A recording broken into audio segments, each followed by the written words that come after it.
There we go. We are live. Welcome everyone to the very first of the official Comrades Marathon webinars for 2025. It is fantastic to be with you here today. Thank you so much to each and every one of you joining us. It is brilliant to have you on board. If you are just clicking on, welcome. It is good to have you here. Please do let us know in the chats where you are joining us from. We also love sort of seeing how many comrades you've run, like how many novices have we got. So if you're running your first, let us know in the chat. Also want to make sure that you can see and hear us as well. So let us know in the chat if you've run any comrades, how many you've run. Maybe you've done an up and this is going to be your first down. Maybe you're going for 10. Maybe you're going for a double or triple green. We'd love to know that as well. So please do let us know in the chat that you can see and hear us and where you are joining us from, where in the world you are. So we've got a lot to get through today. I see we've got Jorrit Mulder joining us in the Netherlands. Welcome, Jorrit. Good to have you with us as well. We've got Cornell. 2025 will be my first. Cool. It looks like everything is working. Natasha's a novice. We've got Marina Lewis, who's run 4, finished 2. Cool. We've got Benjamin, who's a novice in Joburg. All right, brilliant. Looks like everything is working exactly the way it should.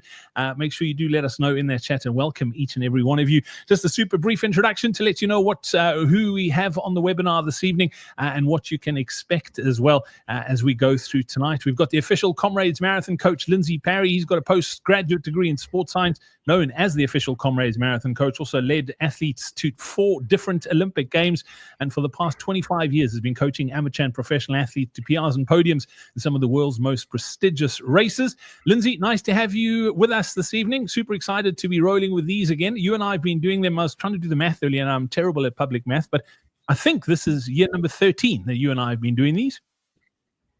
Yeah, so it's been a good little while, and I think we've probably been doing or did some road shows even before that. So it's been a long haul.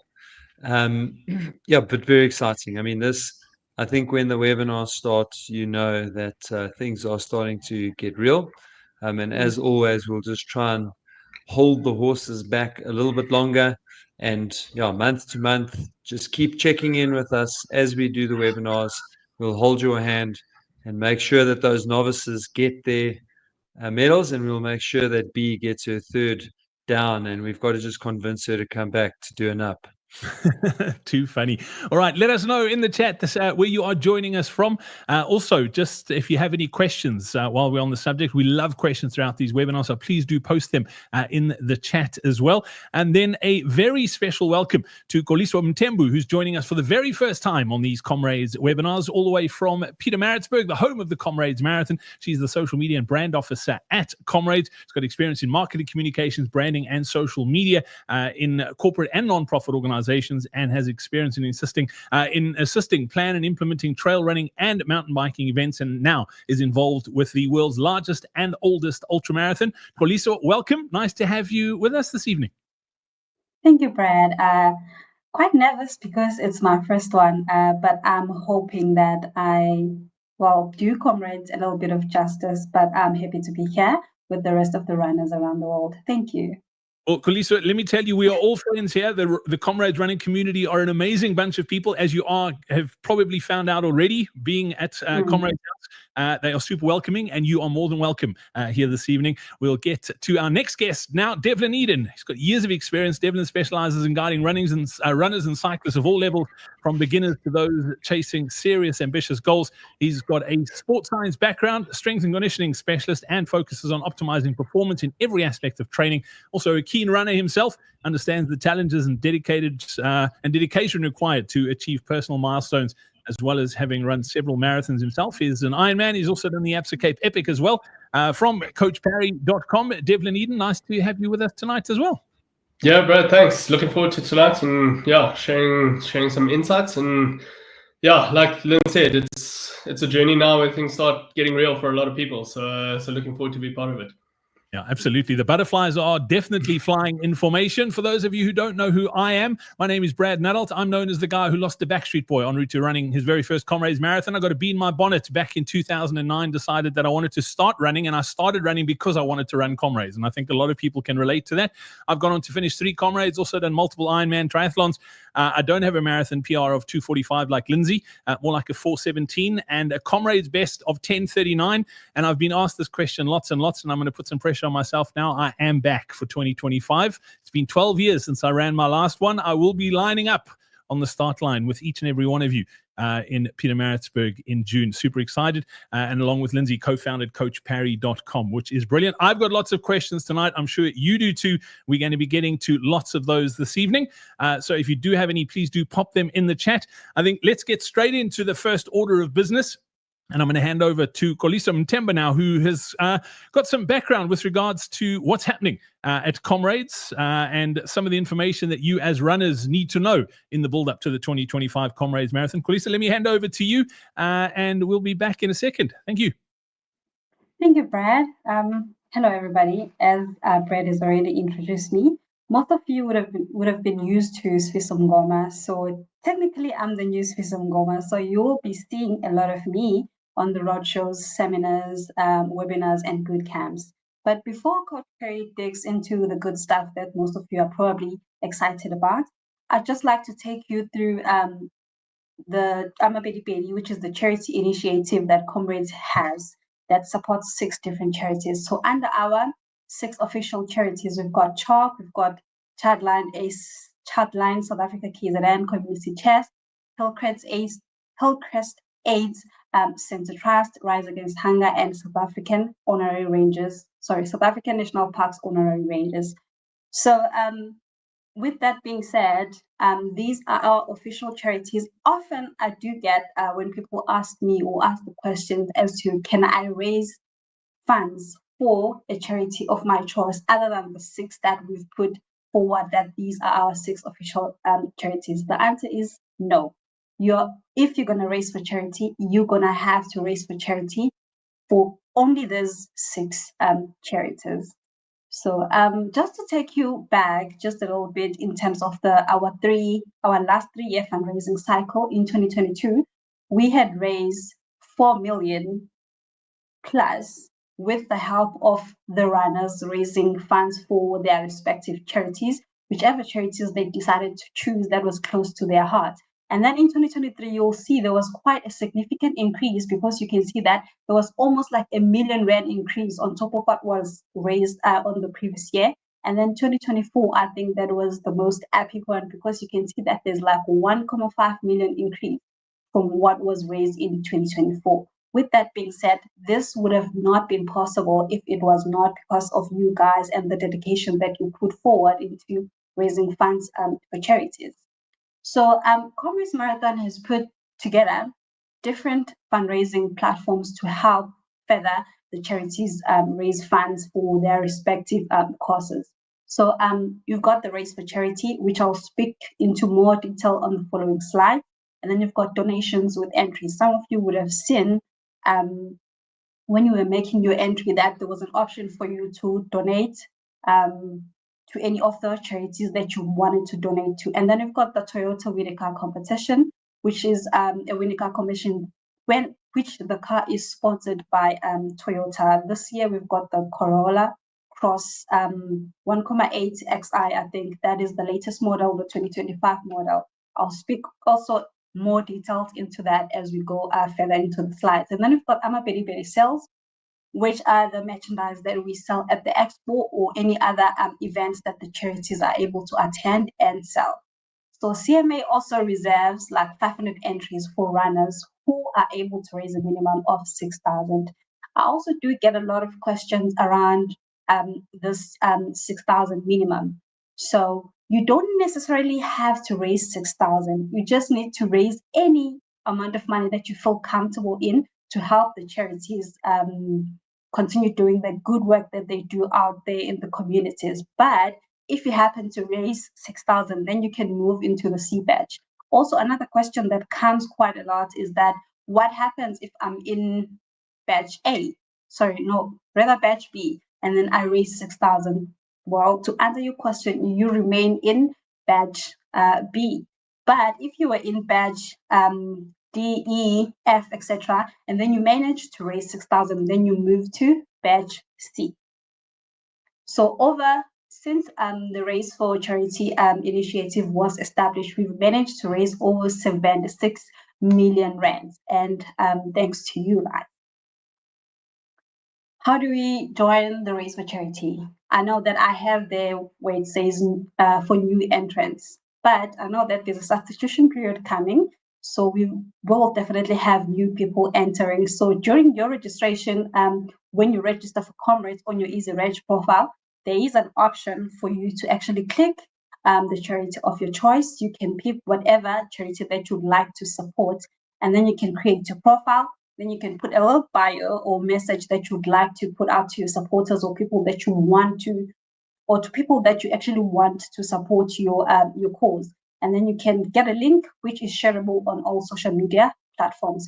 For existing entrants, you can just simply go to your EasyReg profile and you click on your profile, you log in. You'll see an option of which you would have previously clicked no, and then you have to click yes, and then you pick the charity of your choice. And then you fill in the necessary information, your profile picture, the bio, the short message, and your fundraising target as to how much you'd actually like to raise for that respective charity. The winner car competition. So you are able to buy tickets via our Comrades website under the charity tab on our website. So if you buy tickets online, you are able, so the money that we receive from you buying the tickets online is going to be split equally amongst all charities. But you also have the option to buy directly from any of the 6 charities. If you buy directly from them, that money is for them. It's not going to be split equally amongst all 6 of them. And then Expo. We've got the Expo, which usually happens in Durban over a 3-day period from Thursday, Friday, and Saturday. This is usually the main point where registration happens. But we also like to encourage people to come to Pietermaritzburg because we've got the museum here in Pietermaritzburg. It will be lovely for you guys to come see and explore the museum because there are obviously some interesting things that you could learn from the museum, etc. So we do urge you to come, just pop in here in PMB, go through the museum, take a tour around the Comrades house, and then maybe you can go down there to the expo in Durban. So we really, really do invite you to come at the Comrades house, but also do come to the Durban Expo because that's where the magic happens. That's where you get to experience the spirit of Comrades, the camaraderie, etc.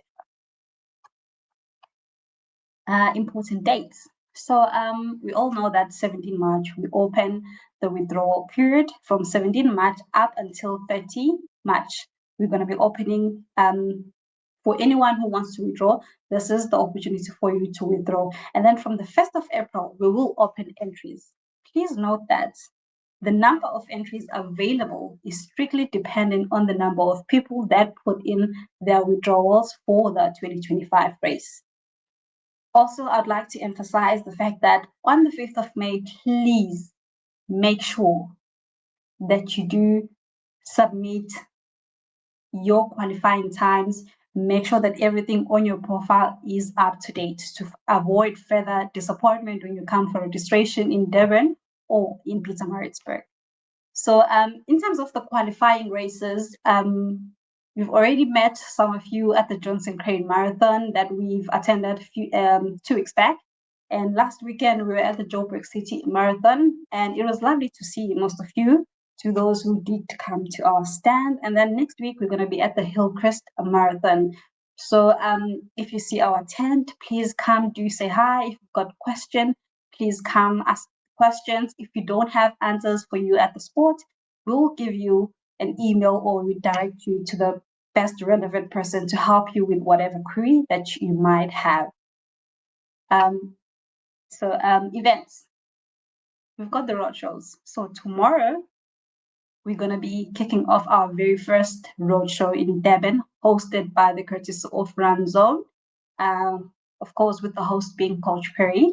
And then we're going to have another one, same in Joburg, but central, hosted by the 4BNs. And then we're going to have another one, 27 Feb in Cape Town, 4 March in Durban. And then we've got the Nova seminar starting from March, ending until March 25th. we really do urge you to come and join us. Coach Perry always have some very insightful things to share with you guys. So it would be lovely if you could join us on these road shows and seminars, boot camps. Ladies, this one is for you. There's no man, there's no competition of men competing with you. It's strictly for you. But I'd just like to emphasize that in terms of the Joburg one, we are almost sold out. We are close to 80% sold entries. So in the other boot camps, I'd like to say you're still safe. But for Joburg, if you're planning to join the one in Joburg, this is your time. Otherwise, you snooze, you lose. Thank you. That will be all for me. Thank you, Brad.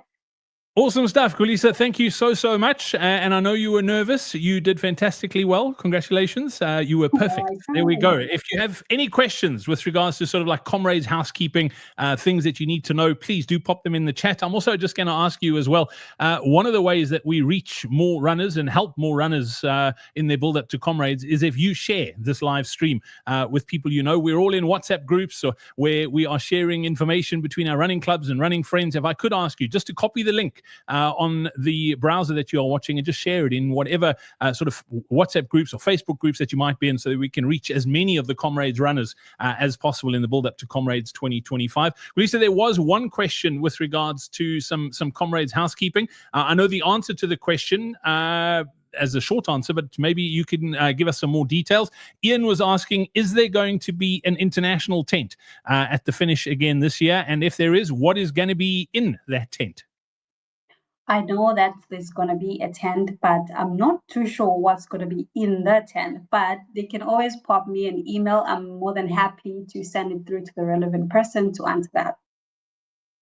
Yeah, absolutely. Ian, normally it's just a great place for the international runners to meet afterwards. You are going to sort of chat to a lot of people online in the build-up. Maybe you have people from your country coming out as well. It's a great place to meet at the finish, and the vibe is really good in that international tent as well. So you will definitely get access as an international runner. You can get your kit bag there as well that you've left at the start. So lots of good things happen in that international tent as well. Kulisa, thank you very much. It's time to get Lindsay Parry onto the live stream right now. Let me get his slides up in a sec, and let's dive straight into the training things. There were a few questions that were coming through as well. Let me just remove that. Lindsay, are you with us? Because we not sure if I can see, your camera's not on. There we go, you're back. There we go. So I'm going to hand it over to you. There are a few questions coming through. I know some of the questions you are going to cover in your talk, but I will save them. If you don't, then I will pose them to you at the end. But keep those questions coming. Over to you, Coach. Perfect. Brilliant. So look, we're going to touch on where we are right now, what we're looking to establish over the next 4 weeks. And then I'm just really going to stress the importance of strength training and hand over to Devlin for that part of the talk. But really, what are we about to embark on in 2025? We're running the down run. I saw a lot of people that are doing their first run. So it's not really for them about a comparison, but there's also a ton of people that this will be their second run. So they've done an up run. But you can see from the route profile that the challenge is quite different. So what is interesting as you do look at this picture is that it doesn't really look like there's 1,000 meters of elevation, but certainly before you reach Durban, you'll do 1,000 meters of climbing, and almost all of that will take place before you get to halfway. And then there is a proper big climb that comes out of halfway before you then plummet down into Durban, and you have just under 1,700 meters of vertical loss. And so that is the challenge. So as with the up run, we also have the big five. Okay, we've got poly shorts. We have Nchanga. We have Botha's Hill. We have Cowie's Hill, which to me is the gatekeeper of Durban. And then finally, 45th Cutting. But what you'll notice when you look at those circles, that there seem to be a lot of climbs that are unaccounted for. Now, it's a pity you can't see my cursor dragging over the screen, but essentially between poly shorts, and then Umlaas Road, which is sitting pretty high in the highest point on the course, you've got a lot of climbing to do. You've got the first 15 to 16 Ks up to 10 Mile Bridge where you go underneath the highway, and then Umlaas Road, the highest point of the course. So you still have quite a way to go. We've got the Harrison, not so flats. You then get into Hillcrest, and you've just had people shouting at you that it's downhill from here. And then there's a 400-meter Hillcrest heartbreaker. And I'll never forget seconding one of my athletes and catching them there. And he looked at me and said, "Coach, I'm not feeling so good." And I said to him, "That's okay. That's normal." And when he got to the finish line, he said, "Look, that was the best thing I could have said to him, because literally once he got over that spirit breaker in, he's got some other choice names that you'll hear when you're running, when you're actually physically running Comrades." But he said that was just what he needed to hear, that how he was feeling was normal, because once he got over that hump, he felt a whole lot better. That's the Hillcrest Heartbreaker. And then in Westville, which is really some of the nicest running on the Comrades route, if you've saved your legs for that. But then there are these little lumps that keep coming at you. And then, of course, once you've gone over 45th cutting, and everyone's told you that's the last climb you're going to do on the course, but then as you get to the bottom, you've got to run up onto the highway on the Mayville off ramp. Most people walk that, so don't worry too much. If you feel like you have to walk it, that again would be normal.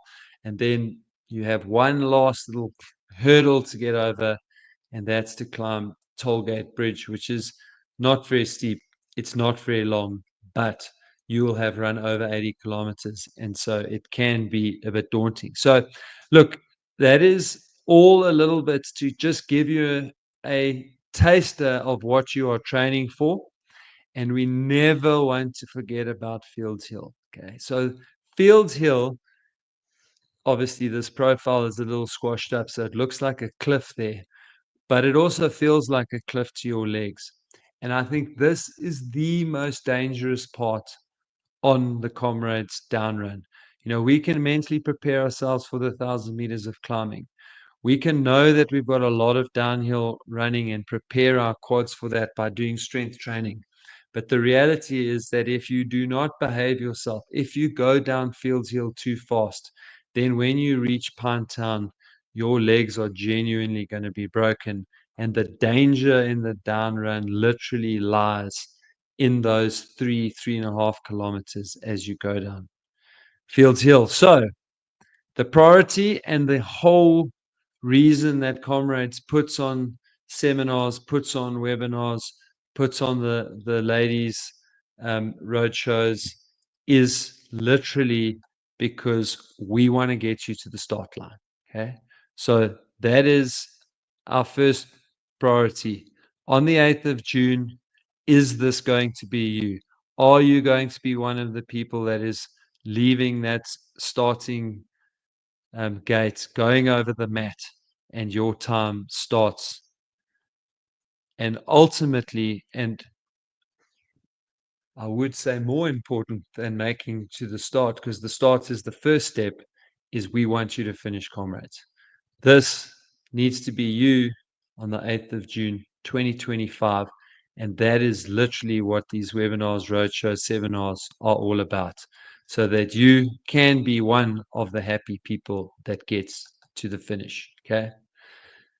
You will hear this. If you are new to the Comrades ecosystem, you are going to get tired of me saying this. And I hope you do. I hope I say it often enough that you get tired of hearing it and that you take it in. 68% of runners who do not finish Comrades start the race injured. Okay. So we have got to get you to the start line injury free. That massively improves your chances of making it across the finish line. There are a couple of other smaller reasons why people don't finish Comrades: poor training and preparation,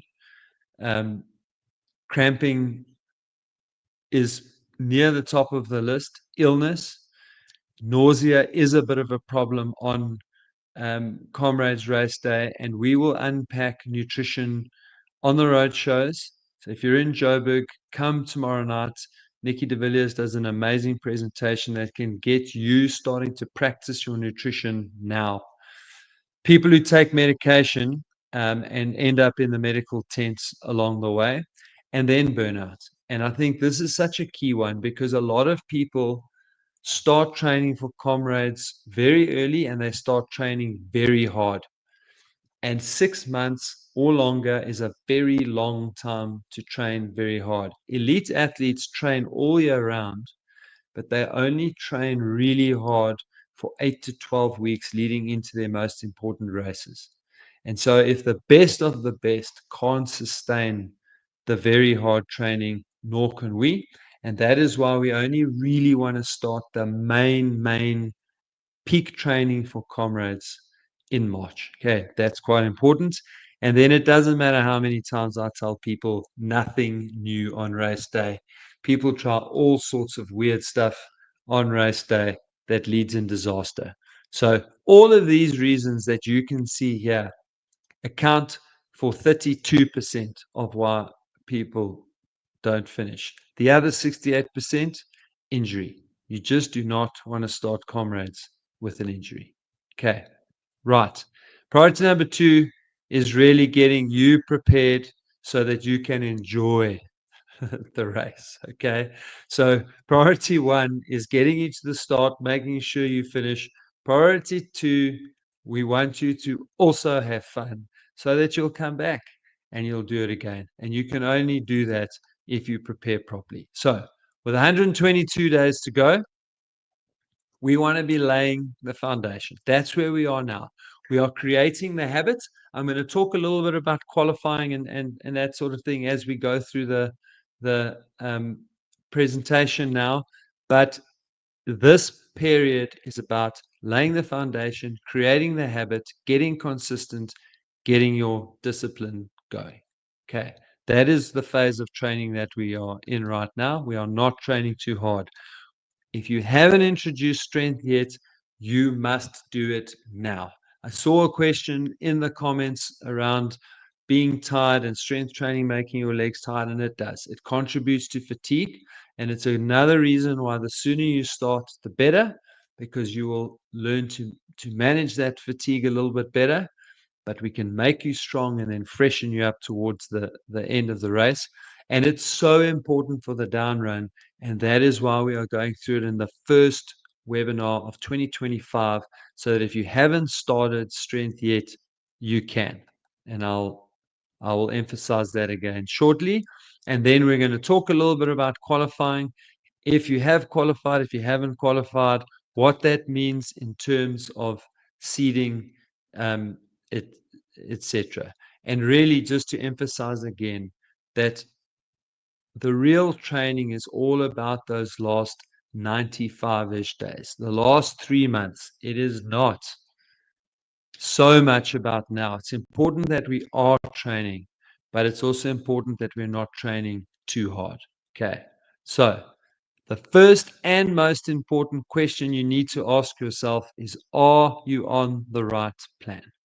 Now, I am going to go through exactly how you make that decision as the last thing that I'm going to leave you with tonight, because I really feel like that is just so important that you train for where you are now and for where your ability is, because that's going to make a huge difference on whether you get injured or not. Okay, just so important that you're on the right plan.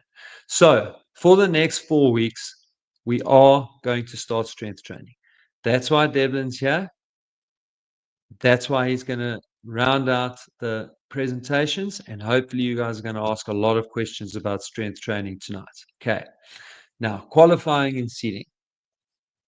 I do prefer people to qualify at the end of the previous year, because it makes this year a lot easier to manage, and it means that through January and February you can build up a lot slower if you don't need to do a qualifier. However, the reality of life is that there are a lot of people who still need to qualify, or who hopefully have just qualified. Okay, so the earlier you qualify, in many respects, the better, because then you can recover properly.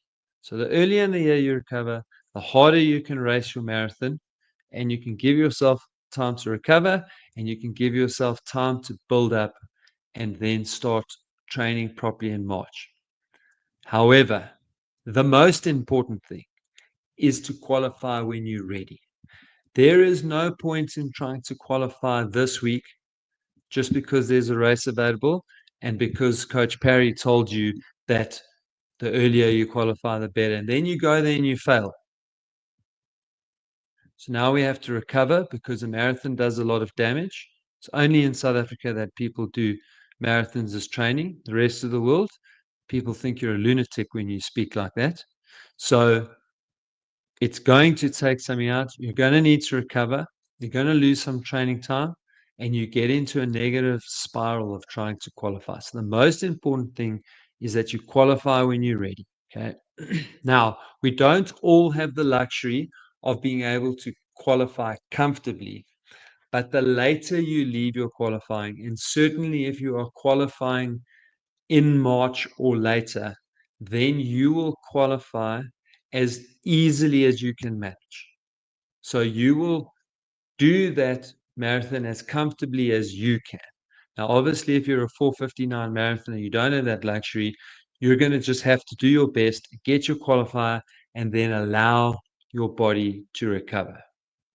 What is critical about qualifying and seeding is that once you've qualified, it's a zero-sum game to keep trying to improve your seeding. So if your race doesn't go quite as well as you'd like it to, the effort to move up one pen is enormous. And the recovery that you need from that means that you're going to compromise your training. On race day, you are going to lose plus minus in the first 4 seeding A, B, C, and D. You're probably going to lose a minute, minute and a half every time you move back a seeding pen. And once you get into E, F, and G, it'll be about 2 minutes per seeding pen. So you can only hope to save yourself 2 minutes on race day by racing again and improving your seeding. But if you train properly, you can make yourself 10, 15, 20 minutes better on race day. And so your energy shouldn't go into chasing the pen in front of you. Your energy should go into making yourself a better athlete, making yourself stronger, making yourself fitter. And very importantly, is if you come onto our webinar in May, Brad and I will show you how you can save 20 minutes on race day. So that if you are in G batch and you are panicking about the fact that you're going to lose 8 to 9 minutes before the start of the race, we will show you how to get those 8-9 minutes back and another 20 minutes just by managing yourself properly on race day. Okay. So that's the presentation from Coach tonight. We're going to dig into the I'm going to just finish the slide first, Brad, though. But yeah, we're just going to dig into the strength training, and there will be Q&A afterwards. We'll stick around. So yeah, please feel free to ask as many questions as you like. But have a look at those numbers. If you are between 4:30 and 5 hours, you're going to be finishing Comrades between 11 and 12 hours, and you need to be on the finishers plan. If you are faster than 4:25 but slower than 4, you're finishing between 10 and 11 hours. You need to follow the bronze plan. Robert Machali, 4 hours or a 1:55 half. Bill Rowan, 3:35 marathoner or 1:45. Isabel Roche Kelly, 3 hours or 1 hour 26. Silver is the same number, 3 hours, 1 hour 25, 1 hour 26. Wally Hayward, 2.5 hours or an hour and 12 minutes. So make sure that you are following the plan that is for you so that you don't overtrain and that you don't start with an injury. The next webinar, we are going to unpack what you need to do to recover properly and improve your recovery to help you avoid getting injured on this journey. Yeah, Lindsay, if I can just add as well, those times, other times that you had on those half marathon times, because obviously some people haven't run a marathon yet in the Build Up to Comrades. Maybe they're running it in the next week or so. And those half marathon times are the times if that's what your half marathon time is, that's the Comrades plan that you should be on. We're going to get Devlin on in just a second to talk strength training and the importance of strength training for Comrades. But I'm going to squeeze in a couple of questions if I can, Coach. And the first one, I'm going to take a massive liberty here because I'm running again this year. So I'm going to squeeze a question in from myself first. I hope everyone else doesn't mind, but I want to know, when can I start tapering?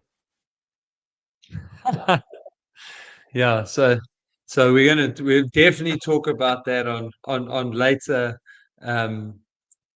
webinars, and that'll be I actually don't have the exact date, but it'll be the one before the May webinar. So it'll be in April, but I just can't remember where in April it'll be.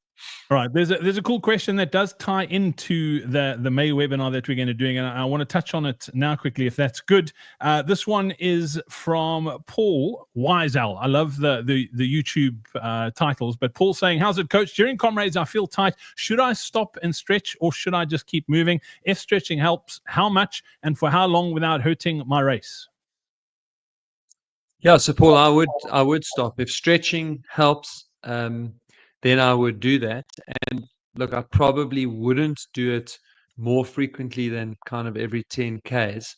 And I would imagine that it's not something that comes on as you start running. So I would have maybe a couple of strategic points. I almost feel like a good, not I think in terms of nutrition strategy, and if you are able to have people along the way give you a thing or two, that would typically be about a third of the way in and 2/3 of the way in. And I would then tie that in with that. I don't know enough detail about what sort of times you're going for to know how much it'll hurt your prospects of finishing.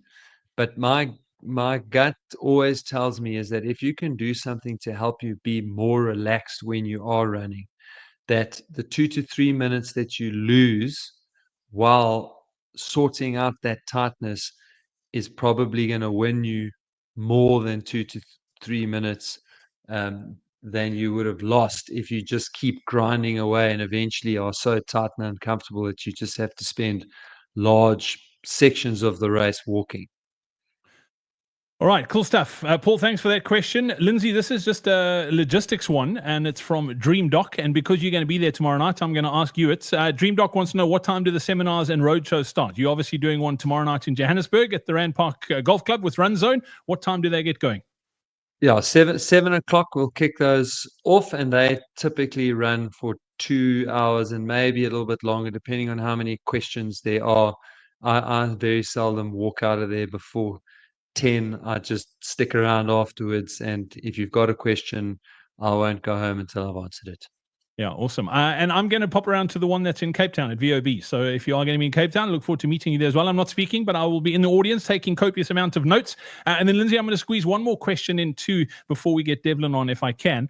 We've been asked in the 13 years that we've been doing these webinars, we have been asked, I think, all the questions, all of them, except this one. I've never seen this question on a live stream, so I'm going to ask you. I'm scared. Don't be scared. It sounds fun. Paul wants to know, I've heard of runners using funny stuff like medicinal mushrooms and CBD during Comrades. What do you think of these? Do they actually work, or is it just snake oil?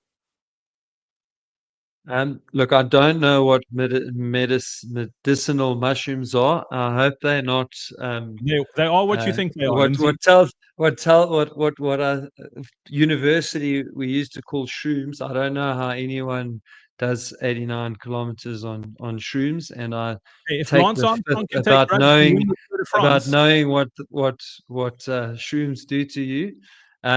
Look, CBD's definitely got some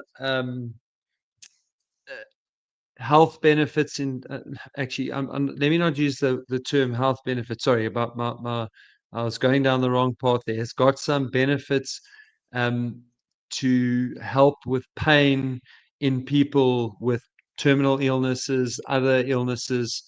I cannot speak for the safety of using CBD oil while exercising. I mean, I can say I've done a lot of things in my life, but I haven't tried exercising on shrooms and CBD. So, just from a personal perspective, I have no experience.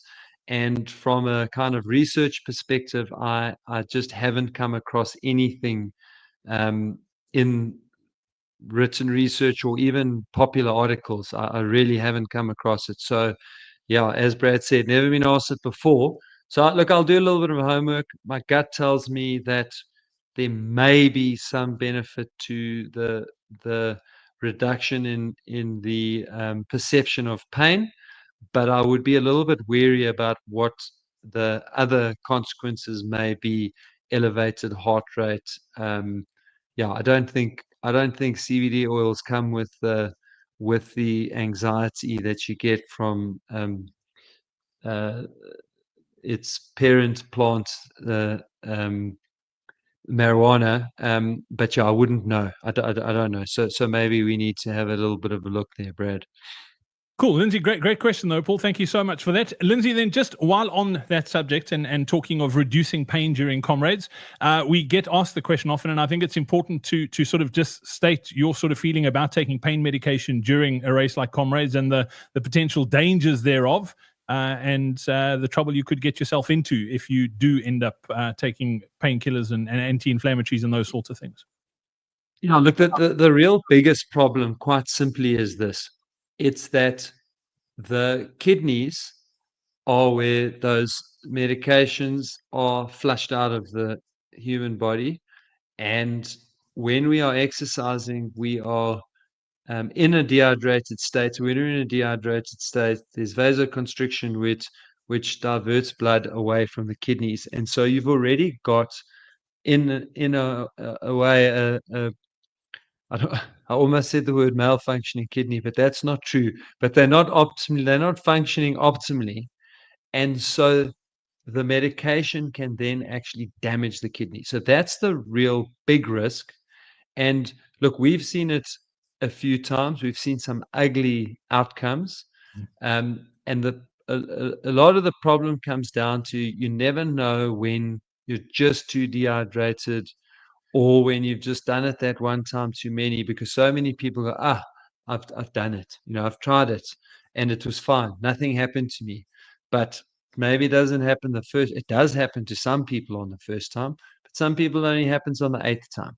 So yeah, I'm not a fan. I think it's dangerous. I also feel like it cheapens the experience. I've said that loads of time. Like, when you get to the finish line, you've had a great run. How much of that was Lindsay and how much of that was a pill? So I don't love it from that perspective. But the most important piece of advice I always give people around running on medications is don't do it without consulting with a doctor. I mean, if you are going to start Comrades with an injury, which is stupid, then I know you're going to take painkillers. Then make sure that you've actually discussed that with a medical practitioner. You've got some guidelines that will be relatively safe, or safer is a better way to put it. Don't just go cowboy. And the biggest lesson I've learned over the years with watching people who pop pills is, if the doctor tells you it's safe to take 2, only take 2 with you on the road.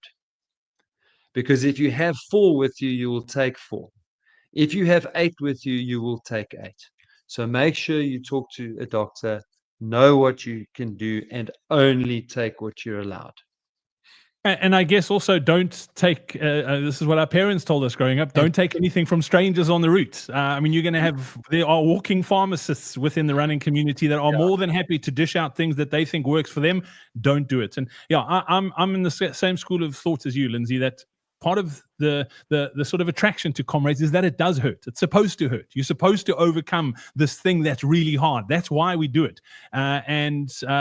For me, taking pain pills on a race like that does dampen that experience. And I want to feel all the emotions. I want to question my sanity and wonder why I'm doing this, and say to myself, I'm never going to do it again until next year. So it's like, that's just part of the experience for me. Cool, Coach. Thank you very much. Lots of great questions still coming through. Please do keep them posted. Or keep posting them, I should say, into the chat. I'm going to get our strength and conditioning specialist from CoachParry.com onto the session now, Devlin Eden. If you have joined the call late, Dev has got he's a sports scientist, got a postgraduate sports science degree.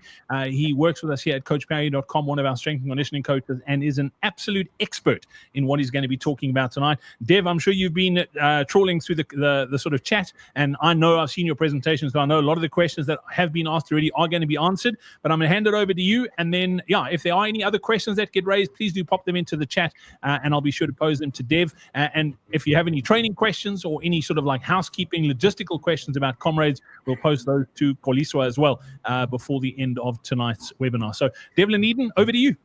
Thanks, Brad. Fantastic. I had a good little chuckle on that question about the shrooms and the CBD, especially when you said don't take anything from someone on the side of the road. Always makes the experience interesting. All right, let's get straight into it. The strength training and sort of the real crux of, as Lindsay says, why we're really trying to bring this in and drive the point home early. I put this little picture up here just as a bit of an icebreaker. And the reason I say that is when we start talking strength training, I get a lot of people that just switch off. We're runners and we feel, well, that's all we need to do. And why do we need to be worrying about strength training? And for anyone who hasn't done strength training and is only running, when I get you to start doing some mobility work or some sort of strength training, you probably are going to feel like Tin Man over there. A little bit stiff, a little bit sore, and kind of just feel that you can't get into certain positions. The thing with the strength training and why it is so important is almost we're kind of a 3-for-1 here. It's you buy one, you get 2 extra benefits fantastically free for this. And the strength training is something that I like to kind of say as, and I mean, we're driving it home here, but as a non-negotiable in what you're doing. The reasons we want you to be doing strength training and are big advocates for it, threefold. Firstly is injury prevention. Now, we've spoken about not getting to the start line injured.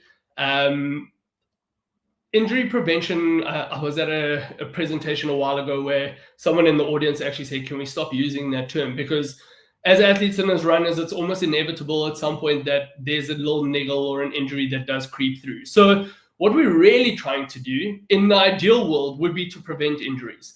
But more realistically, we're trying to reduce your risk of getting injury. And by doing the strength training, we're going to help with that a hell of a lot. The second sort of benefit, if you'd like, to it, or the reason why we do it, is it does reduce our fatigue. So it improves our fatigue resistance along the way, especially for the distance that we're going to be covering, not only on race day, but also in the volume of training that you're going to be doing. And as Lynn's mentioned, the amount of hills on race day itself, the strength training helps us prep our body for that, but also sustain an intensity or an effort later on into the run. And then becoming more of an efficient runner as well. So that's really the kind of cherry on the cake, is we prolonging the resistance, we hopefully preventing some form of injury, but at the same time, we are improving our ability to run better, more efficiently, and faster. So just to unpack these a little bit deeper. So the injury prevention side of things, I spoke about the volumes of training that we're going to be doing. Now, we're nowhere near the peak block of our training cycle yet. As Lynn said, we're kind of still laying that foundation. But take your training out the equation for now. Just think race day on its own. 90 kilometers, 89 kilometers, you are running in excess of 90,000 steps on race day. So for anyone who chases a 10,000 steps on their device every day, you're doing in excess of 90,000 steps. Running is a very repetitive motion, and in many cases, in like most cases, it's a one-dimensional type of movement. in this sort of forward linear motion. So we are really trying to prep the body to handle the amount of load, not only on race day, but in that entire build-up between now and the 8th of June. It also does allow us, by prepping for the amount of load that we're going to be doing in our training and prolonging, if we can keep ourselves injury-free, it allows us to be a lot more consistent in our training. And I've just got a little picture there of the green blocks. And I mean, if anyone knows the Coach Barry plans in our platform, every time you do a training session, it ticks the box green. And that's ultimately what we're trying to achieve. The success for you at Comrades on race day is how consistent you can be in your training, whether that's strength training, run training, recovery days, whatever it is, as consistent as possible between now and race day. And as Lynn said, we've got a really long period of time to go. We need to be able to get our body through that between now and, well, in essence, the next 5.5 to 6 months. Our biomechanics also plays a massive role, and the strength training helps us. And when I'm talking about biomechanics, I'm talking about our running posture. So if anyone has either been on Comrades, so done the race, or been there to watch, and you've seen some people later on in that run almost slouching over, running at an angle. I've seen some incredible things with people, and I kind of wondered to myself how people are still upright at that stage of the race. And the strength training helps with that, just being able to keep our posture a lot better on race day. And it does also come into effect in terms of our stride length. I get a lot of questions around stride length and stride frequency and cadence and those sort of things. And if we are strong enough, it's really the strength training that dictates our stride length to a large degree.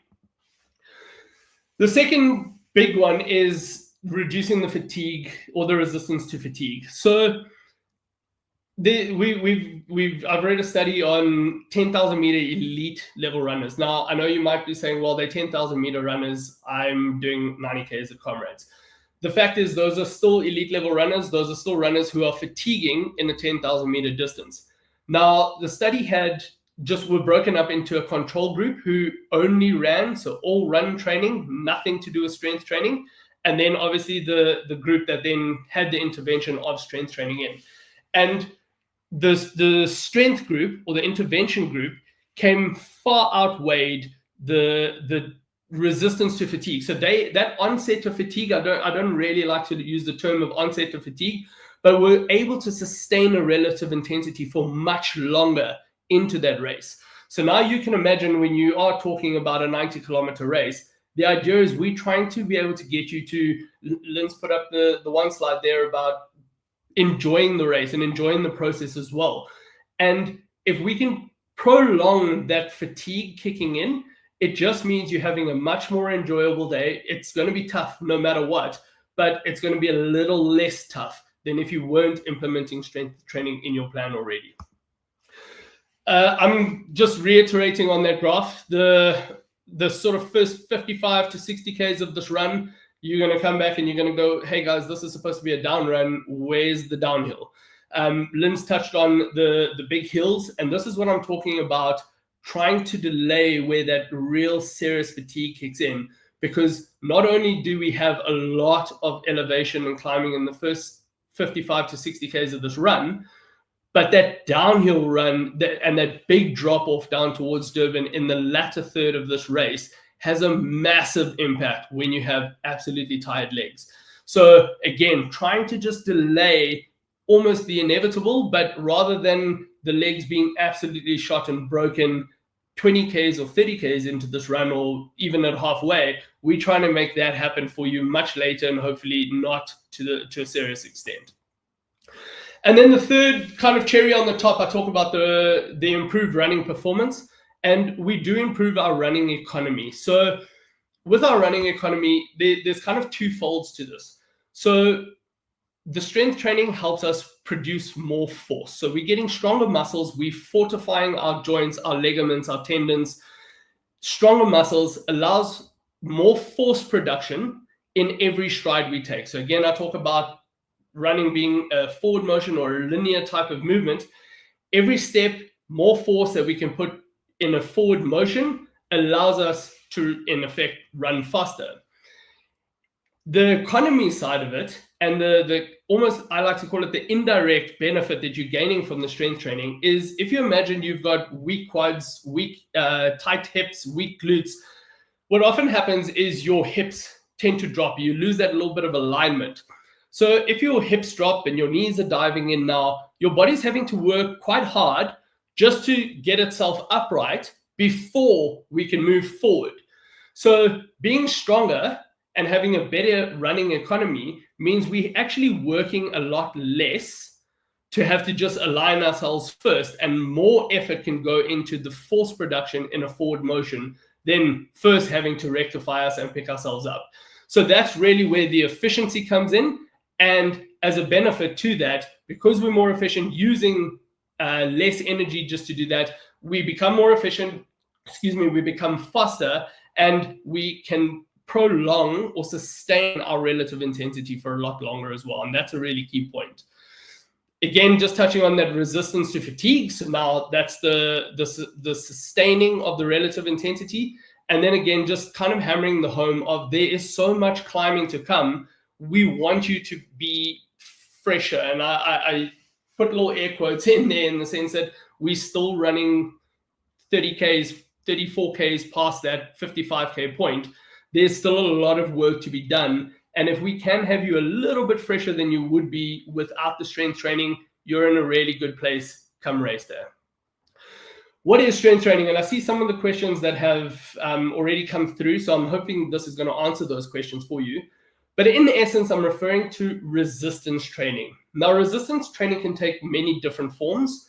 The most basic form, I suppose, would be body weight training. Now, resistance is any form of movement against gravity. So if you are doing a body weight squat or lunges or step ups, whatever it might be, just with body weight, you already have a form of resistance training. You can then progress using things like resistance bands, dumbbells, kettlebells, weights at the gym, whatever it is. But a really big thing here, and where I get people turning off when I talk strength training, is very often people think, I don't want to have to go to a gym. You don't have to go to a gym. You don't need to be in an uncomfortable environment. You can do adequate strength training in the comfort of your own home with actually minimal equipment.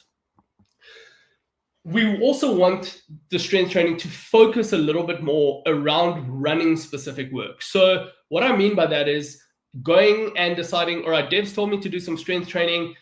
I'm going to start today, and I'm going to start off by doing 100 push-ups a night, 100 burpees a night, and 300 sit-ups a night. Burpees and push-ups and pull-ups, those sort of things, while might have a benefit to some degree, they really are not benefiting your running in particular. And what's really critical for what we're trying to do, and especially when your run load becomes so high, is the strength training has to complement your running. I'm not trying to create bodybuilders. I'm not asking you to go out there and do these massive strength sessions that you can't still accomplish what you need to accomplish in the week from a training point of view. So you have to complement what you are doing. And again, we're trying to make you a better runner, not a better CrossFitter, gym bunny, bodybuilder for that matter. And then really important, and this is something that probably should even come to the top of that list, is your progression. It's really important to know where you are. So if you are someone who is new to strength training and never done it before, if you are someone who hasn't done strength training for a couple of months because maybe you were injured, whatever it is, or you've just taken some time off, you have to progress based on where you are now, and a slow progression. So the same that applies to your running. We say don't go and smash big miles and try and jump too quickly in the training load. The same applies here to the strength training.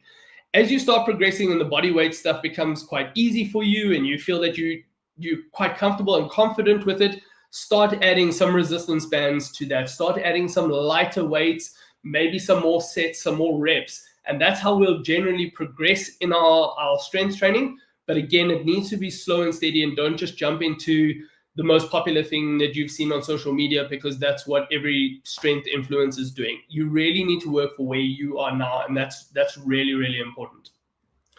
How many times a week? So we're doing a lot of running. in the ideal situation, I'm looking for you to get 2 strength sessions in a week. They don't have to be long. We're talking about 45 minutes a strength session, and that can even include a good warm-up before that. But 2 sessions a week is the ideal amount of strength training that is going to get you all the benefits that you need come race day. We've got a saying here, Coach Perry, that 2 is obviously better than 1, and 1 is better than none. So if you struggle for time, or again, you might be new to strength training, just get started with it. It's definitely not too late. Get started with strength training and just put 1 session into your plan per week, and again, progress to maybe a second later on. So that's really important. Just get something in rather than not getting any strength training in at all. Then when to stop strength training, and I think there was a question which we'll maybe still ask because we'll go into a little bit more depth around it, but this is a really important one.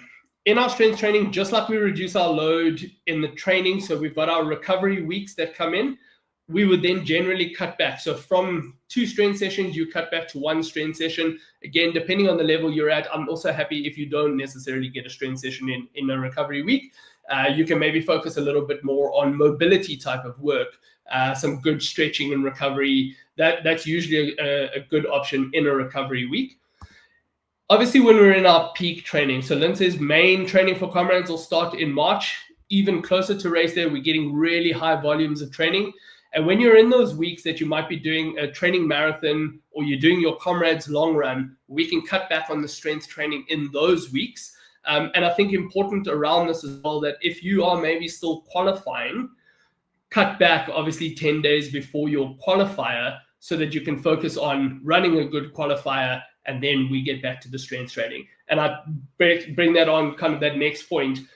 10 days before Comrades is when we will cut all strength training out, and we'll really be focusing on just sharpening up and being as fresh as we possibly can come race day. Just 2 other points, the one I've already touched on, but just things to consider when we are thinking about strength training is we are massive sticklers at Coach Perry for technique. I talk about basic body weight work.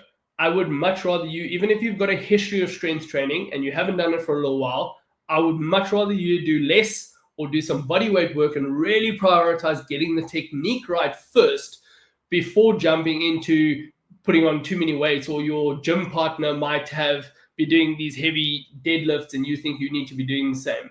Start with just the bar, get the technique right first. And once you've mastered the technique, then we slowly progress again for where you are currently and where you are moving based on the training and where you are in your training cycle. Yeah, that's me. I know there are a couple of questions. I don't know, Brad, when and how you want to run with questions, but yeah, I hope that's at least answered a fair amount of them already. Yeah, Dev, thank you very much. That was absolutely amazing. Lots of great information there. We do have lots of questions too. Please do keep them coming. I'm going to flash a couple up for you. I'm going to do 3 back-to-back here because they're all fairly similar. One from Ryan Solomon. Ryan wants to know, do hills and sprints count as strength training? That's the first one. The next one is from...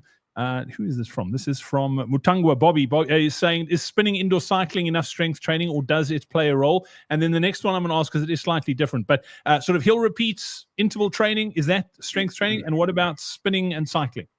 Yeah, so great questions and sort of very common questions. The answer, hill repeats are a form of strength for running, but running strength.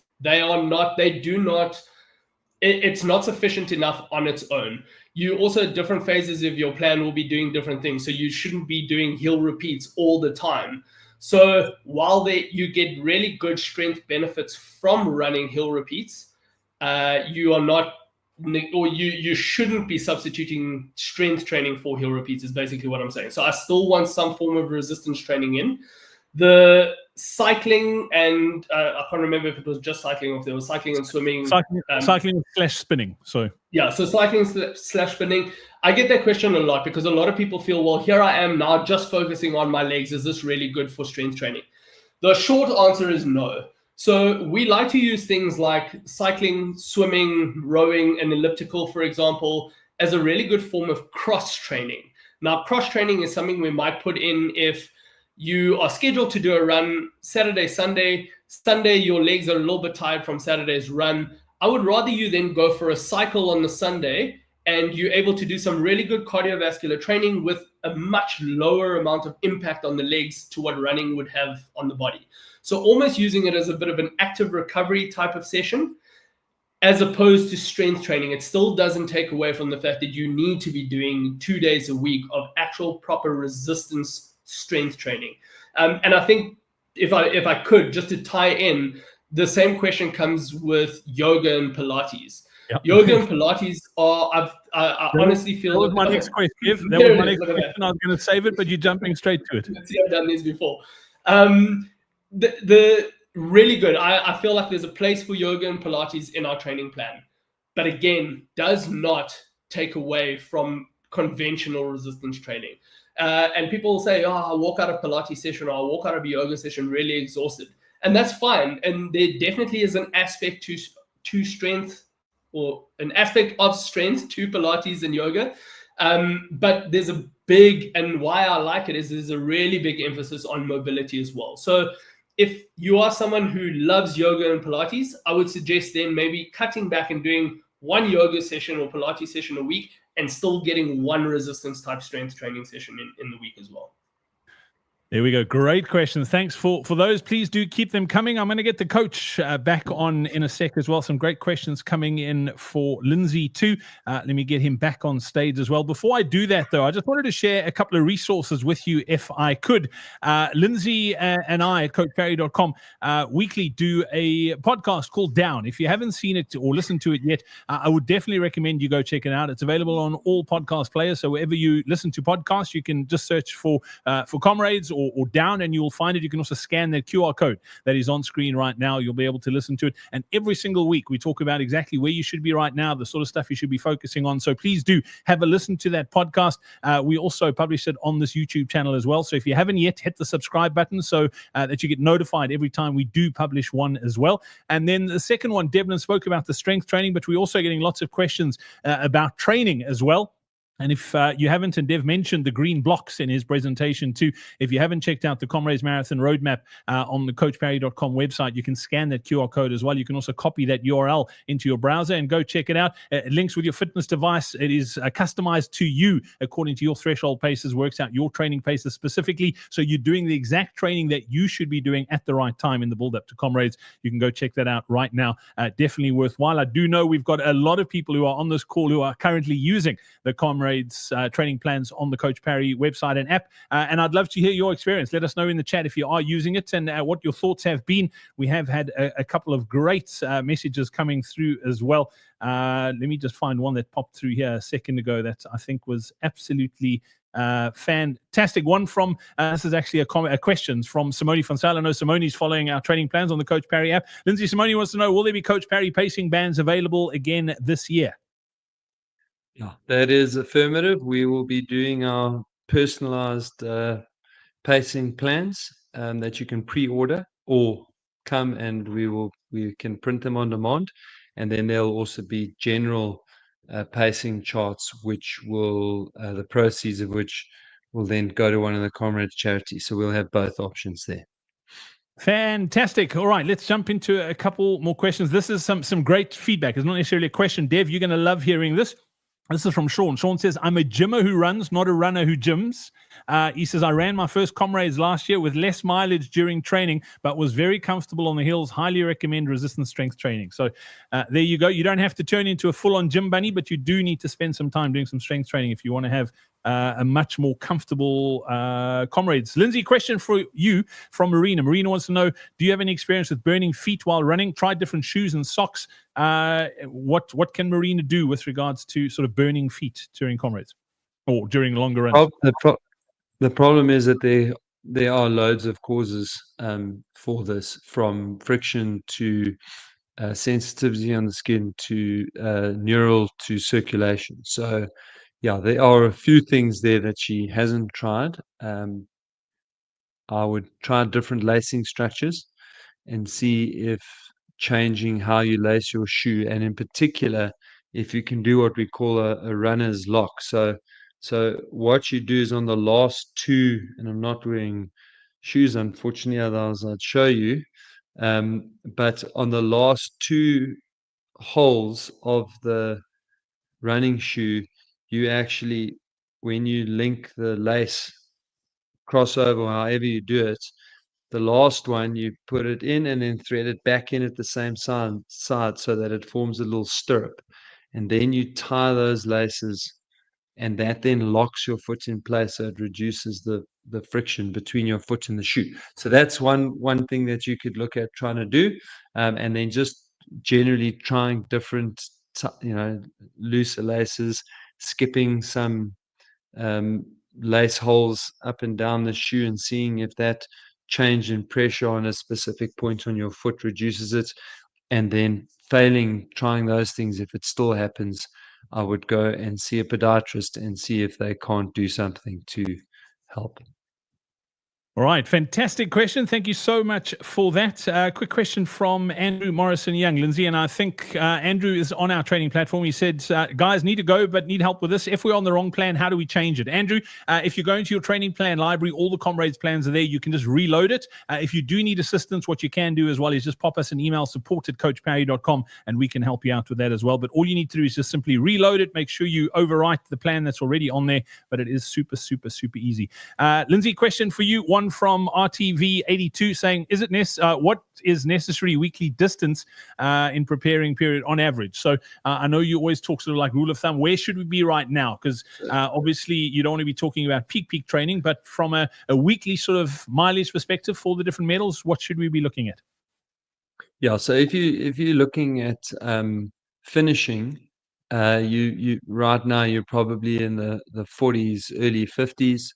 Your Bill Rowans are 50s to just about 60. Your Robert McCharlie's are 65 to 70.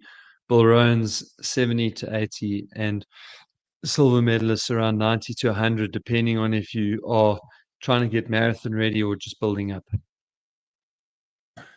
Cool stuff. All right. How cool is this comment, gentlemen? From Mergen. Mergen saying, I'm on the plan, definitely feeling a lot stronger with strength training. My 5K times were around 28, 29 minutes. I'm now running 5K time trials comfortably in under 25 minutes. Woohoo! How good is that? That is cool. Fantastic. Yeah, very, very cool. Question from Sianda, who's also one of the athletes that is training with us on coachparry.com. Sianda says, how do I save my toenails? I'm a size 7, bought an 8, but I still lose my toenails every year after Comrades. Sianda, toenails are overrated. I don't know what their purpose is, why they're on our feet. I'm not sure, but I'm sure Lindsay will have a different answer. But yeah, I actually don't know what the purpose of toenails are. Lindsay, do you know what the purpose of toenails are? So yeah, to protect your toes. So Sianda, your toenails are not catching on the front of the shoe, and that is why getting a bigger shoe hasn't helped. So there are 3 things that you can do to reduce. I'm not sure we can completely eradicate losing those toenails, but they will make a big difference. So the first is that same lock lacing system that I described with the burning foot question, because that will hold your foot in a better place, and so it won't move so much in the shoe. Now your tip of your nail is actually catching on the top of the shoe. Even unless you've got very long toenails, which most people don't have, your toenails don't actually stick over the front of your toe. So it's not the front of the shoe, really is the short part of it. And it can be the shoe sock combination. So sometimes changing the type of socks that you are using can make a big difference. But normally, if you really can't solve the problem, so you've done the lace locking, you've changed the type of socks that you're using, sometimes the width of the shoe can be a little bit of a problem. So if it squeezes the foot slightly, that pushes the toes up a bit and they catch more. So by getting the width right. But the real fix, if you can't do any of those things, is that literally where your toe sits on the shoe. So feel, and you just cut a wedge like this. You just cut your shoe. Now you don't actually have to cut a hole in there, although you can. But if you just cut a line in there, literally where your toe is, then that'll flap and it won't catch on your toe anymore. and you won't lose your toes. Perfect. Sianda, I hope that is helpful. Lindsay, here's the comment that I was looking for a little bit earlier on. It was, now it's disappeared again. Man, these things are going too fast. That's it there. It is from Pietro Schutter. Pietro saying it's from Kokstad. 2024 was my first Comrades. Absolutely loved it. Race went to plan, followed Lindsay's training and strength to a T. Also experienced no injury and bonus, no stiffness. So thank you. That is brilliant. If you want to check out those Comrades training plans, that is the URL to get to. I didn't actually mention the strength training too. We have live stream strength classes. We do 7 of them a week.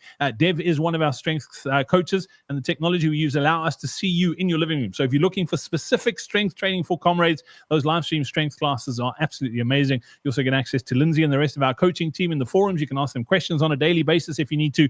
Plus, you get their training plan as well. So you can scan that QR code or head over to coachparry.com with that URL if you want to go check that out as well.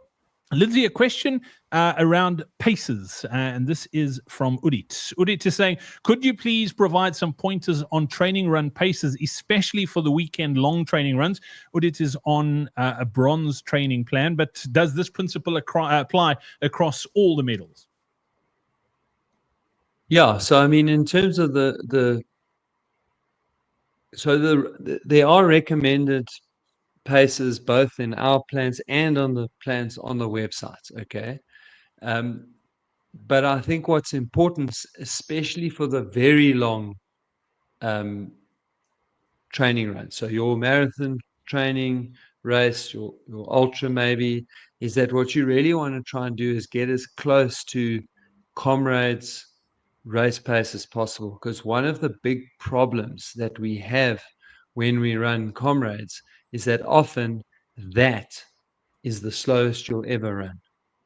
And if you're not used to it, that's one of the things that can potentially lead to the nausea that I spoke about at the start of the presentation, is that because you're running at a much lower intensity, but you still eat at the same rate that you've always eaten at, but your body is working in a completely different way to how it normally does when you're training. That can be one of the reasons that leads to the nausea. So for the Bill Rowan, the bronze, that's 7 minutes something per K. I'll get to, and look, it obviously depends just a little bit on when they've done the official measurement for the Comrades route. But for the down run, I think we can safely work on about 89 kilometers. And so that means that your race pace is going to be about 7:24, just under, call it 7:20 for a safe, 7:20 for a safe bronze. And so you want to do 2 to 3 long training runs that mimic that pace, okay? Because that's what you're going to be doing on race day. Your everyday training runs, your easy runs, and the bulk of your easy training runs will probably be run in the region of like 6:40 to maybe 7:05, 7:10. But you really want to do some that are slower than that so that you can know what it feels like and practice your nutrition at that pace so that you know exactly how your body's going to react on race day. All right, good stuff. Great question that as well. Lindsay, a quick one from Charlene Nixon. I'm not sure if Kolisa is still with us, but I know the answer to this question, so I'll answer it. Charlene wants to know, when's the deadline for the 6,000 Rand for the charities for the C batch? Charlene, it'll be the same time as your Comrades qualifying needs to be in. So it's normally the sort of first weekend in March, around not March, in May. That's more or less when your qualifier needs to be in, and it's exactly the same time because they do the seeding from those qualifying times. So that is where you'll get that info. And Charlene also asked a question around training. She said, training plan wants me to run a hard marathon at the end of the month, followed by significant rest. What do we do if we've already qualified? Sorry, I just missed the first little bit of that. Training plan says she needs to run a hard marathon at the end of the month. No. So, no, again, if you are following one of our plans on the website, to jump in and we'll help you to adjust that. But what you would do if you've already qualified is you would change that up and either do like a 36K instead of a marathon, or do the marathon, but at planned Comrades race pace. And then you would still take a little bit of time off, or an easier week, a recovery week, but you wouldn't have to rest. Cool. Great question, Shalini. Thank you so much Sorry, for that. I got distracted because I just saw one of the worst pieces of advice I've seen in a long time. So please don't listen to 720. If you're running a bronze medal and you're a marginal bronze medal and you run faster than 720, then what's going to happen is you're going to have to stop a few times and you're not going to get your bronze medal. So yeah, I love the theories that people come up with, but running 720 if you're a marginal bronze medalist is not risky. It's what you need to do. And I often get told at the expo in particular, and Brad's been there, so he knows the story I'm going to tell. I often get told, but it's impossible for me to run that slow. And then I'll whip out last year's race results and I ask them what their name is, and it comes up, and then I go, well, if it's impossible to run that slowly, then how come in the last 30 Ks you were running even slower than that? And that's what happens when you ignore the advice that we give. But yes, so if you're a bronze medalist and you are a marginal bronze medalist, putting time in the bag and saving it for a rainy day means that you'll need that time and some more. Yeah, you pay it back with interest if you go out too fast in the first half. Dev, question for you, and I love the sentiment of this question because I think a lot of people, when it comes to strength training, they feel like they need to spend a full hour in the gym, otherwise it's not worth it. This one from Angelique. Angelique saying, if one is new to strength training, can I start with 2 20-minute sessions per week and then build up? Angelique, 100%. So that's kind of ties into that point of progressing for where you are now. So if you are new, even if it's working through 20 minutes, or if you're following one of our live classes, for example, and you only do 1 set instead of 3 sets, that's you being or knowing what your limitations are at the moment and building up from there. And again, it doesn't mean you need to do 20 minutes this week and then next week you need to do 35 minutes and then an hour. Go 20 minutes and then try maybe 25 minutes. So slower progression over the time. You've still got lots of time as long as you're doing it consistently. So yeah, I love that idea, and I feel like that you answered your own question. You did well there. Yeah, absolutely.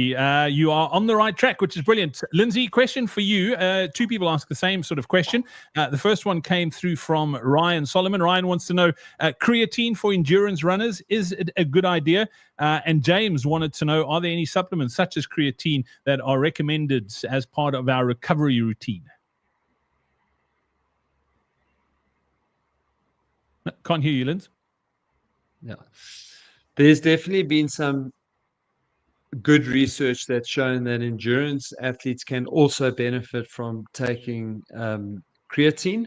The one downside to taking creatine is that not everybody, but a lot of people who supplement with creatine will put on 2 to 2.5 kilograms of mass from retaining water. And so what I have seen with a lot of endurance athletes that works quite well is that they take the creatine, they train through the whole process with the creatine, but then as they go into race day, and I think the process takes 3 to 5 days, they then go off the creatine and they just lose that extra weight that they have put on from that water retention.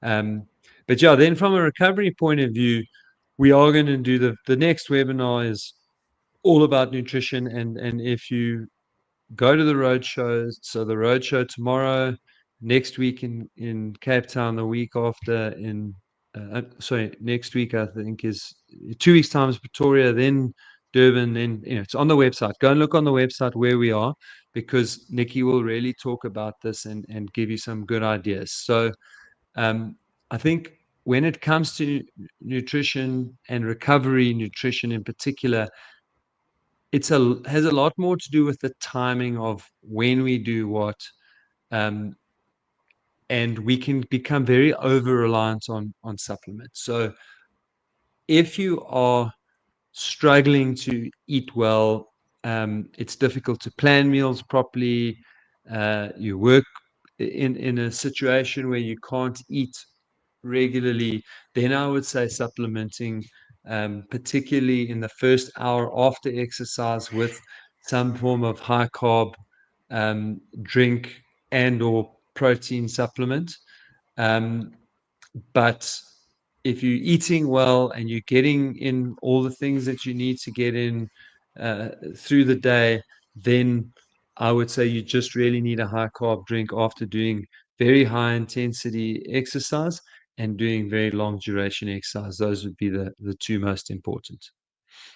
Wonderful questions. Thank you so much for those. I love this question from Vincent. Lindsay, Vincent says, great webinar, Coach Brad. He says, when working in an office environment, we walk a few kilometers a day. That's the coffee bar, the canteen. How does this count to your overall mileage? Vincent, I'm not going to even let Lindsay answer this question. Walking to the fridge doesn't count as your overall mileage. If you're doing it multiple times a day, that might actually become a problem. So, Lindsay, I don't know if you've got anything to add on there, but yeah, probably not a good thing. Dev, question for you from Mario. Mario wants to know, can you do strength training and a normal run on the same day? Yeah, so Mario, it's going to be dependent on also how many times a week you are running. So if you are running 4 days a week, for example, and I've said 2 strength sessions, my maths double check, that's 6 days a week, you've still got a good recovery day or a rest day. So that's really important.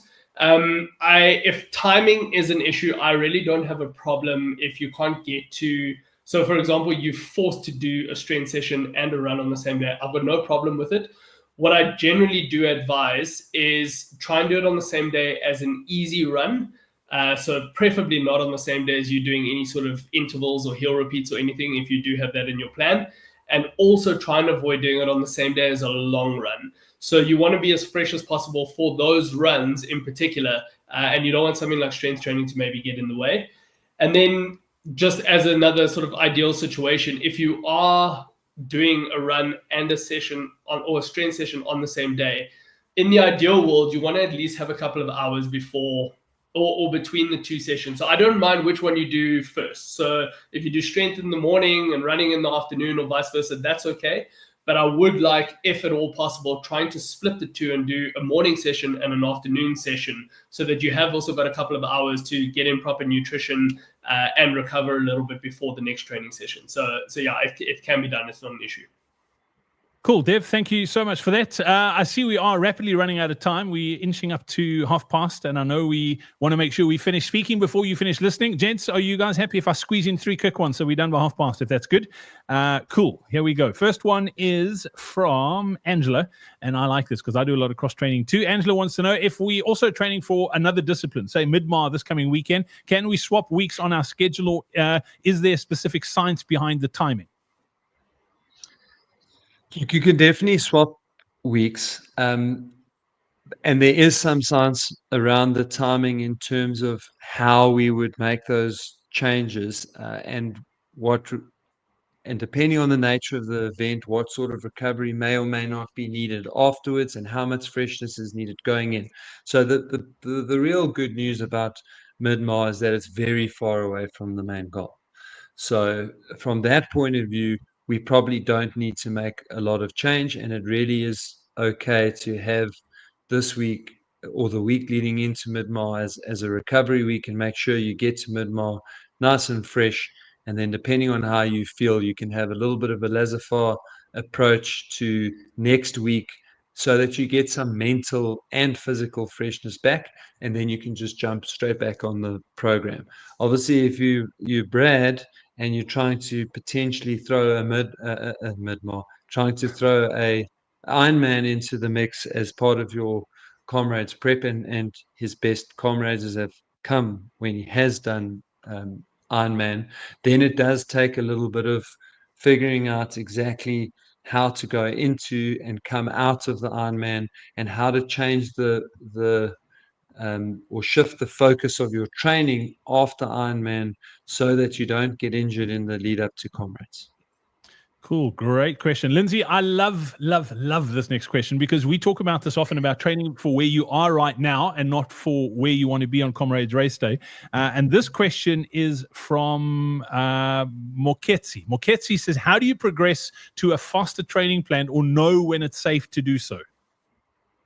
Yeah, so that is a particularly relevant question in terms of my point earlier, making sure that you're on the right plan. And it's exactly that, Brad. You train for where you are now, okay? And if you train for where you are now, you will start to improve. Now, there's different metrics that you can use to have a look at it, but really the simplest of those is to incorporate a monthly or every 6 weeks time trial and to have a look at how you are improving in that time trial. And when you get to a particular point in that improvement, that will tell you if you've improved enough that you actually should be following a different plan. Again, on Coach Parry, we make that easy because we do the time trial.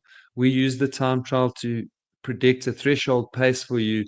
You plug that threshold pace into your plan, and it will give you your workouts for where you are now based on your threshold.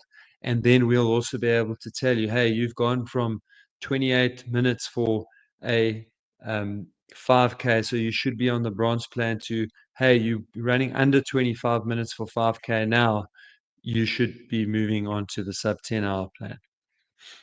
That is such a great question, Getty. Thank you so much for asking it. One more question to go, but before I do that, I just want to ask everybody before you log off this call, please do let us know in the chat, what is the one thing you got out of this webinar? Let us know. Give us some feedback. We love doing these, but we want to make sure that we are hitting the mark and making sure we're giving you exactly what you need. So please do let us know in the chat. What did you get out of tonight's webinar? I also did want to let you know that we do get tons of questions on these, and unfortunately, we can't answer all of them, but we do host a weekly podcast that you can check out as well. We answer a lot of the questions that have been asked tonight on this podcast. You can go back and check the feed as well. For the last month and a bit, we've been posting every single week, so go back and listen to the old ones too. They are definitely helpful. You can scan that QR code that's on screen right now. You can also search in whatever the podcast player is that you listen to podcasts on, or you can just hit the subscribe button on this YouTube channel and listen to or watch all the past podcasts, and also be notified of the new ones we put out every single morning.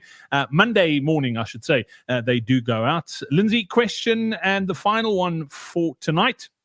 I do like this. It is from John. John wants to know, he says, I'm doing my first Comrades. I can't see myself taking gels for 89 kilometers. What do most runners eat on Comrades race day? A lot of things, John. So what you will, and we will unpack that definitely on one of these webinars. On one of these webinars, on the side of the road, there will be thirsty sponsors, Comrades. There will be Coke. There will be bananas. There will be jelly babies. There will be pieces. They're like little bite-size sandwiches. There will be potatoes. There will be man, I can't believe I've forgotten the name of anyway, there's just so many things that are on the side of the road for you to eat, and yeah, there'll be an article that'll come out also from the race office that'll literally unpack how many thousands of kilograms of this and the next thing. Michal, yes, I can't believe I forgot How that. did we know Ngama, that's what it thanks for was? your help. Yeah, Michal, one of the race sponsors actually. And there are water tables every 3 kilometers. So if gels are not your thing, then there really is a smorgasbord of options that will be available for you to eat and take on race day. So one thing you won't do is run out of energy. There's plenty to eat on the side of the road. Comrades lays it on. The runners want for nothing from the time they arrive in Durban on Wednesday for the expo until they go home on Monday or Tuesday after the race. Yeah. John, I can tell you from experience that if you had to eat everything that is offered to you on Comrades Race Day by the tables and the spectators, not only will you put on weight on Comrades Race Day, you also won't finish because it's impossible to eat that much food. There is lots of stuff on the side of the road. But as Lindsay said, practice what you are going to use. There is lots of stuff available. And that's it for the first of the official Comrades Marathon webinars. It's been amazing. Thank you so much for the feedback in the chat. Please do keep those comments coming. We love hearing from you. you. And to the entire team on the webinar tonight, Tuliswa Mtembu, thank you so much for your time this evening. I'll pop your details back up on the screen as well. If anybody wants to get hold of Khulisa, or as well as anybody else at Comrades Marathon, that is how you can do it. If you've got any logistical questions about how to submit qualifying times and what about seeding, all you need to do is email info@comrades.com.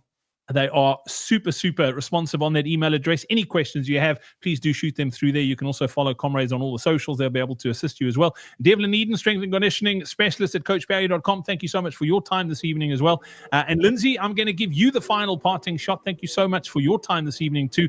And I know the folks in Joburg are looking forward to seeing you at the Rand Park Golf Club with the Run Zone for the road show tomorrow evening. If you want to get the details of that, head over to comrades.com as well. But Lynn's, final word from you before I wrap things up. I know everyone's feeling a little bit like they are stuck in the gates at the Durban July, but that is, we just need to be a little bit patient over the next 4 weeks. We are into February, so honestly, the real training, meaty training of Comrades is fast approaching. Get stuck into that strength training. Make sure that you're on the right plan for you, and continue that slow build up until the first week of March. And then I'm going to let you go wild and run through the paddocks. But we want you to be mentally fresh come race day. And the only way you can do that is by making sure that you're not training too hard right now. Yeah, and it's definitely not time to taper. That's what I've learned tonight. Not yet. That is still to come. Thank you very much, team. We look forward to catching up again soon. Everybody who joined us this evening, thank you so much for your time. Stay safe. Happy training. Lots of injury-free miles, and we look forward to catching up again soon. Bye-bye, everyone. Bye.